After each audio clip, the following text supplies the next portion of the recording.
할렐루야. 자구 옆분과 인사 나눕시다. 사랑하고 사랑하고 사랑하고 축복하고 축복하고 또 축복합니다. 인사합시다.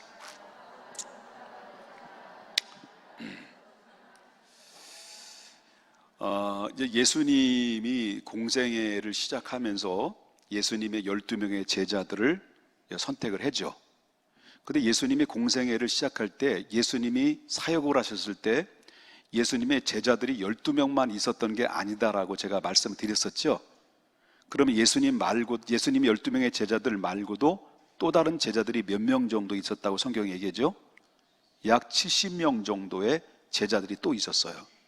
그리고 예수님의 제자들은 70명 말고도 또 다른 제자들이 있었는데, 예수님의 12명의 제자들에 걸맞게 거기는 제자가 또 있었는데 제자의 무리가 여자들이었습니다. 예수님이 따라다닐 때는 항상 남자들만 예수님 12명의 제자들만 따라간 게 아니라 그 예수님의 따라가는 흔적 속에는 반드시 여자들의 제자들도 있었다라고 하는 거예요. 그 여자들의 제자 중에서 한 사람을 제가 소개해드리고 싶은 사람이 누구냐면, 오늘 저와 여러분이 함께 읽었던 말씀 중에 한 주인공이 나오는데, 요안나라는 그 여인에 대해서 오늘 함께 생각을 하려고 합니다. 이 요안나라고 하는 사람은 어떤 사람이냐 할 때, 그때 당시 갈릴리 베레아 지역을 통치하고 다스렸던 그 헤롯 분봉왕, 이 분봉왕의 분봉왕 아니 안디바 왕이죠. 헤롯 안디바가 바로 거기에 모든 청지기들이 있었는데, 그 청지기 중에서 한 사람이 누구냐고 말하면 구사라는 사람이 있습니다. 그러니까 한마디로 말한다면 귀족이죠. 그 귀족의 아내가 누구냐면 요한나였습니다. 그러니까 말하자면 상당히 높은 관직의 아내로서, 소위 말한다면 사모님 이런 소리를 듣고 다닐 만큼 막강한 그런 권력과 명예와 돈을 가지고 있는 사람이 바로 요한나였다라고 하는 것입니다.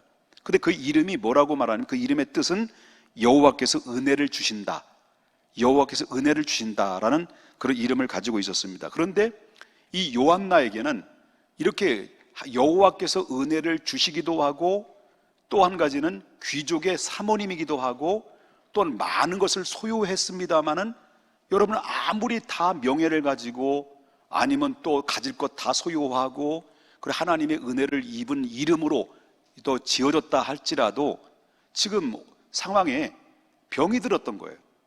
그 악한 귀신에 의해서 병을 만나가지고 치료받을 수는 불가능한 상태, 치료를 받을 수 없는 가능성이 없는 그런 상태 속에 놓여 있었을 때, 그때 누구를 만나게 되냐면 극적으로 예수님을 만나게 됩니다. 그 예수님을 만남으로 말미암아 예수님께로부터 그 안에 귀신이 떠나가게 되고, 자동적으로 귀신에 의해서 병이 들었던 병이 그 예수님의 놀라운 기적 같은 능력으로 치유를 받게 되죠. 그 치유를 받으면서 그 하나님의 은혜로 몸이 치유함과 동시에 뭐도 치유를 받았겠습니까? 바로 영혼도 치유를 받았겠죠. 그래서 이 요한나는 예수님을 만나고 두 가지가 동시에 해결받은 사람이에요. 바로 육체가 치료받고 그 영혼이 치료받아서 육체와 영혼이 구원받는 그런 놀라운 축복을 받은 사람이 누구냐라고 할 때 요한나라고 하는 겁니다. 그런데 그 마음속에는, 그래서요, 정말 제가 말씀드렸던 것처럼 사모님 이야기도 들었어요. 그리고 또한 귀족의 부인이에요. 그리고 상당히 요즘 말한다면 명품 백, 명품 옷, 명품 차, 그리고 모든 널찍한 집, 고급 가구 등등 못 해놓을 것이 다 없을 만큼 다 갖춰 있는데, 정작 자기가 화려해야 될 사람이 화려하지 못하고 병이 들어있는 상태. 가지면 뭐합니까? 그렇잖아요? 마치 나하만 장군이 장군으로서 나라를 위해서 업적을 남겼지만 그 몸속에 썩어가는 문둥병에 의해서 정말 고민과 고통 속에 하루하루를 신음하며 살아가는 그 모습처럼, 이 요한나도 예수님을 만나기 전에 그렇게 삶을 살았다는 거예요. 소망 없이. 근데 예수님을 만나고 나서 병이 치료를 받게 되고 영혼이 구원받게 되니, 자, 만약에 여러분과 저가 그런 상황에서 예수님을 만나서 극적인 상황에서 내 몸이 치유를 받고 그리고 영혼 구원 받았다고 한다면 질문을 드리겠습니다. 승질나요? 감사해요? 예? 승질나요? 감사해요? 감사하죠? 이거는 이 감사의 정도가 이 웬만한 감사가 아니잖아요. 자기 죽을 병에서 치유를 해줬고 영혼 구원 받았으니 그 은혜가 너무 감사한 거예요. 잊을 수가 없는 거예요. 그러니까 이 요한나 입장에서 볼 때는 그 마음속에 항상 어떤 마음을 가지면 은혜의 빛을 진 자의 마음으로 바로 이 요한나는 예수님을 따랐다라고 하는 것입니다. 그렇기 때문에 자기가 할 수 있는 모든 역량을 총동원해서 예수님을 끝까지 따르면서 예수님의 사역을 그 은혜의 빛을 갚기 위해서 사역을 도왔던 그런 발자취를 남겼던 사람이 누구냐? 요한나라는 거예요. 그러니까 은혜를 잃어버리지 않고 그의 마음속에 항상 어떤 마음이 들어있느냐? 감사한 마음이 들어있다. 그런 이야기를 하고 있습니다. 믿습니까? 그래서 요한나는 예수님의 12명의 제자들 있잖아요. 그리고 각 제자들이 있는데 각 촌을 두루두루 다니면서 예수님의 제자들과 함께 전할 때 막달라 마리아와 그 다음에 수산나와 그리고 또 많은 여인들과 함께 예수님의 제자들과 같이 동행하면서 예수님의 사역을 어떻게 했다는 거예요? 그 여인들과 함께 포함해서 도와주는 역할을 했다라고 하는 것입니다. 그뿐만 아닙니다. 이 요한나는 어떤 일도 하냐면 자기의 소유를 팔아가지고 그 일행과 함께 더불어 하나님의 사역하는 일에 협조하면서 헌금을 내서 그 일에 사역에 효율적으로 사역을 감당할 수 있도록 자기 사비를 털어서 예수님의 물질적으로도 후원을 했다라고 하는 거예요. 우리가 보게 된다는 거죠. 그러니까 이 여인은 그 마음속에 늘 감사한 마음에 대해서 그 은혜에 대해서 감사한 마음을 잃어버리지 않고 그들은 삶을 살았다는 거죠. 우리는 이 여인을 보면서 뭘 느낄 수 있냐면 우리가 신앙의 연수가 채워져요. 신앙의 연수가 채워지면 채워질수록 우리의 신앙은 어떤 신앙이 돼야 되겠습니까? 감사가 요만한 감사였는데 1년이 되고 2년이 됐는데 감사가 이만큼 부풀어야 되는 것이 정상일까요? 아니면 쪼그라드는 게 정상일까요? 뭐 쪼그라든다고요? 여러분, 하나님의 은혜를 받았어. 기적으로 내 치유를 받았어. 극적인 상황에 내가 정말 죽을 고비를 넘겨서 하나님의 은혜로 나를 치료해주시고 하나님의 사랑을 알았어요. 그 고마운 마음이 요만했던 고마운 마음이 이제 1년이 지나고 2년이 지나면 그 고마움고 감사하는 마음이 이렇게 부풀어지고 더 많아져야 되는 게 정상이잖아요. 그렇잖아요. 쪼그라드는 게 아니잖아요. 그런데 신비한 기적이 요즘 많이 나타나요. 신비한 기적이 뭘까요? 신앙의 탄력이 붙을수록 여러분, 신앙의 경륜이 탄력이 붙을수록 5년이 되고 10년이 되면 그 20년이 돼가는데 가면 갈수록 하나님 앞에 드리는 행위가 인색해져가는, 인석이 아니라 인색해가자는 이런 모습들이 우리의 모습이 아닌가. 그리고 신앙생활은요, 제가 기도했을 때 말씀드린 것처럼 많은 사람의 신앙에 탄력이 붙게 되면 반드시 이 함정에 빠질 때가 있다는 거예요. 그 어떤 함정이냐? 내가 정해놓은 신앙 패턴. 주일 오후 예배는 죽어도 안 드려. 주일 오전 예배만 드리는 것이 내가 정해놓은 신앙의 패턴이야. 그리고 수요 예배도 안 드려. 왜? 내가 정해놓은 신앙 패턴이고. 그리고 11조와 감사 헌금 이외에는 죽으면 죽었지 내 목에 칼이 들어더라도 난 안 드려. 왜? 내가 정해놓은 거기 때문에. 아예 안 드리는 사람도 있어요. 왜? 내가 정해놓은 거. 안 드리는 것이. 여러분, 우리가 신앙에 가면 갈수록 뭐를 잃어버립니까? 감사를 잃어버리는 거. 감사. 자동적으로 감사를 잃어버리면 감사가 실종되면 뭐가 실종되는 거예요? 하나님 앞에 드리는 섬김이나 헌신이 자동적으로 실종되는 거예요. 그럼 인색해지는 거예요. 인색해지는 거예요. 이게 바로 이 요한나라는 사람은 주님을 만났어요. 하나님 은혜를 받았어요. 영혼 구원 받았어요. 그리고 나서 그는 가지고 있는 모든 자기의 사비를 최선을 다해서 하나님 영혼 구하는 일에 예수님의 사역에 협조하고 그리고 기쁨으로 하나님 앞에 드렸다는 거예요. 그런데 우리가 하나님의 일을 하는데, 하나님 영광을 위해서 하는데, 이것도 하나님의 기쁨으로 하는, 기쁘시게 하는 일들을 할 때, 여러분, 우리가 옛날에는 은혜 받았을 때는 정말 기쁨으로 하나님 앞에 드리고 헌신하고, 그리고 몸으로도 헌신하고 물질로도 헌신했었는데, 왠지 모르게 신앙이 10년이 되고 20년이 되면 그 안에서 알을 못 낳는 닭이 돼버리는 이유가 뭘까? 죄송합니다. 닭이라고 그래서. 그래서 묵은 닭이라는 얘기를 왜 들려요? 묵은 닭. 말을 길을 못 알아들었어요? 묵은 닭이라는 걸.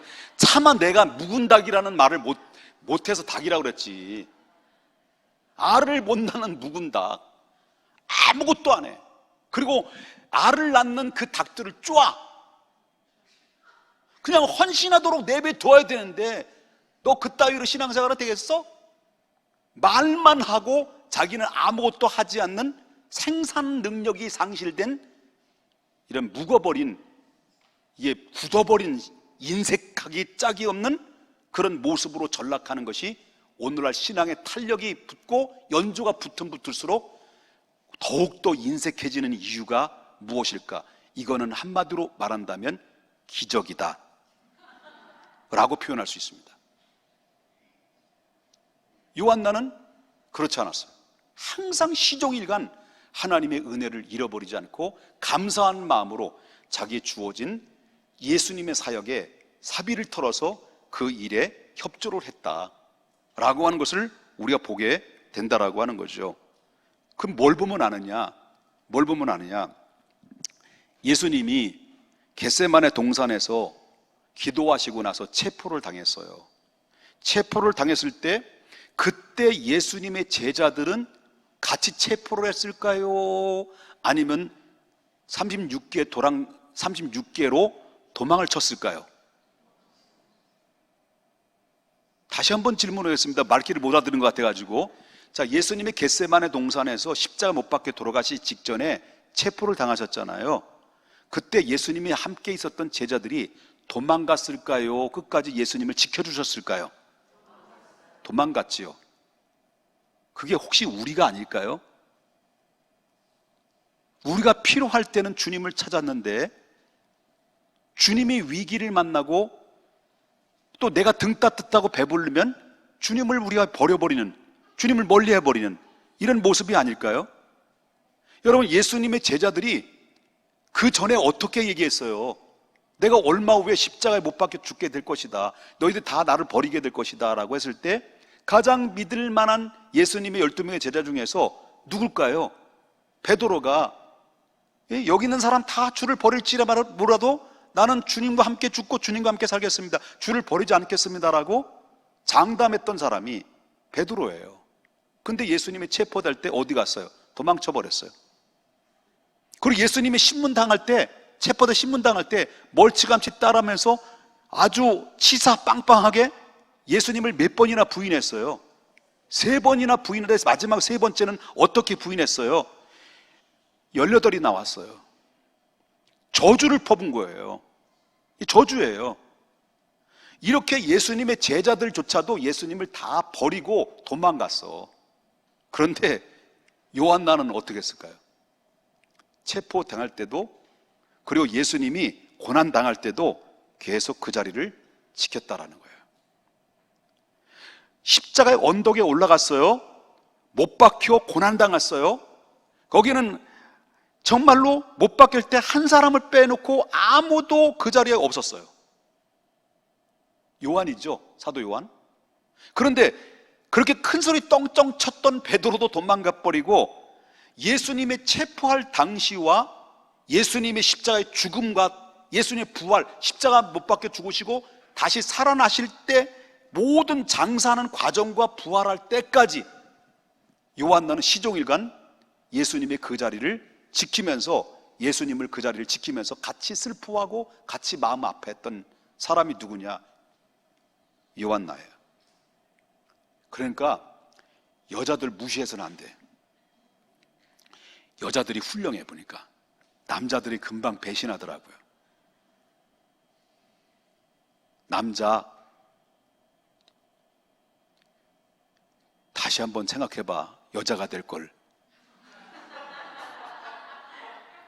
예? 그러니까 제자들은, 남자들은 뭐예요? 뭐? 나와! 이러다가 요게 남자예요. 아니, 성경에 나왔던 남자가 그렇다는 거예요. 근데 요한나는 그 밖에 여자들이죠. 체포와 고난과 십자가와 장사 지나는 과정, 부활까지 시종일관 변하지 않고 그 예수님의 그 현장의 제자리를 지켰다는 것은 뭐냐? 처음에도 감사했고 마지막까지 감사했다. 이게 중요한 거예요. 믿으시면 아멘 하십시다. 그래서 요한나는 그 십자가의 골고다의 언덕의 아래까지, 그 밑에서 자리까지 예수님의 마지막 죽음까지 목격하고 지켜봤던 분, 이게 바로 요한나예요. 그러니까 한마디로 말하면 신앙의 정조를 끝까지 잘 지켰던 사람이다. 그뿐만 아닙니다. 요한나가 어떻게 했느냐? 누가복음 23장 55절부터 56절에 보니까 예수님이 돌아가시자마자 뭘 준비했어요? 뭘 준비했냐면 여기 나오죠. 갈릴리에에서 예수와 함께 온 여자들이 뒤를 따라 어디로 가요? 무덤과 그의 시체를 어떻게 두었는지를 일단은 봤어요. 보고 집으로 돌아왔어. 그 다음 뭘 준비했어? 향품과 향유를 준비했어요. 예? 이게 준비했다는 거예요. 그리고 안식 후 첫날이었어요. 안식 후 첫날, 주일날 새벽에 그 준비했던 향품과 향유를 가지고 예수님의 무덤으로 찾아간 거예요. 그리고 요한나와 다른 여인들이 그리고 찾아가가지고 그리고 나서 보니까 무덤 문이 열려져 있고, 부활의 첫 번째 목격한 주인공들이 누가 되느냐? 남자들이 아니었어요. 제자들이 아니었어요. 누가 했어요? 요한나였어요. 그 밖에 막달라 마리아 외에 이 여자들이 있죠. 자, 그렇다면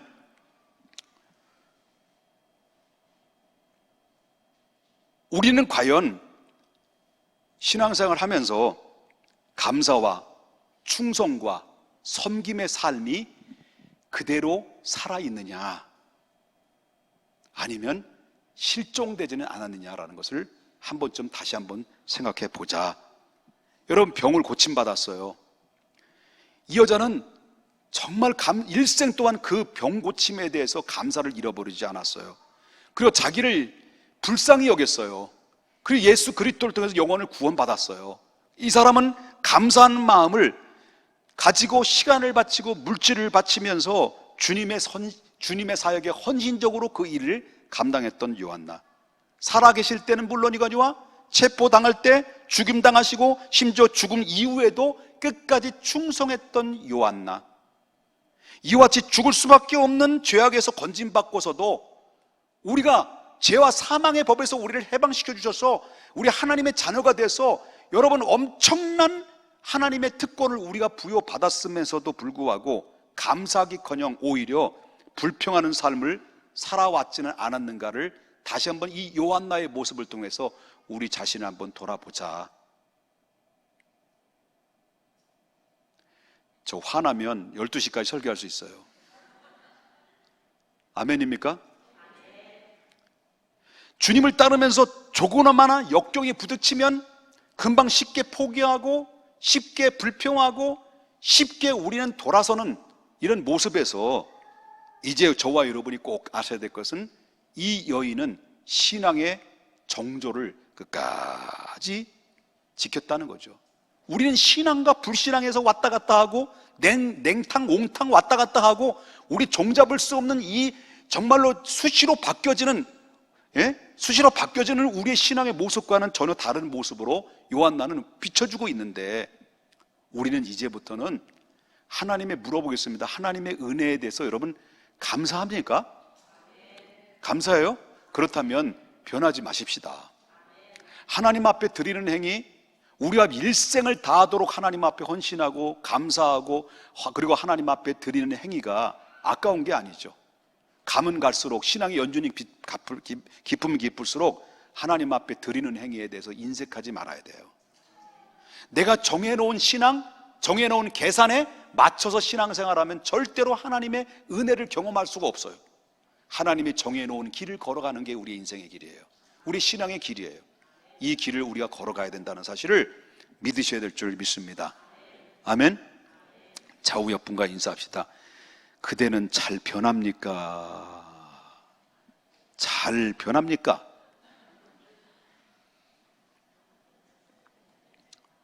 예? 우리 모두 요한나의 신앙을 본받아서 변치 않는 믿음, 인색하지 않는 우리 행위, 은혜를 잃어버리지 않고 감사하는 마음을 끝없이 간직하면서 주님 오실 그날 때까지 최선의 삶을 살아갈 수 있기를 주님의 이름으로 축복합니다.